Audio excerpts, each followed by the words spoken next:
something that I like to do right away whenever I'm doing studies from photographs is to pay attention to the main the shapes that sway the body, right? In this case, it's gonna be uh, the uh, the shoulders and the hips.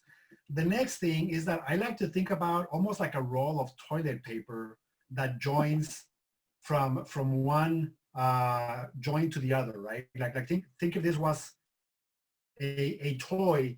What this lets you know is how uh, the rotation of the hip is moving and the shoulders, right? Because whenever we're walking, we're constantly kind of like doing this, right?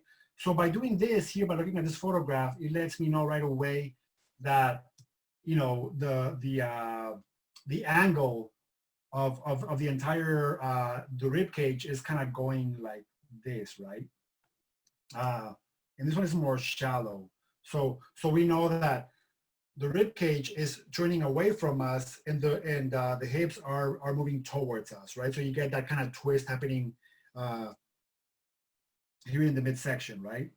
So again, we know that the halfway point from the hip all the way down to where the foot touches the ground, about halfway point, that's for the knees, right?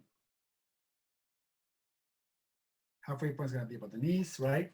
And if you look at this, I purposely give it's like I kind of give the wire per se a bit of a bend, right?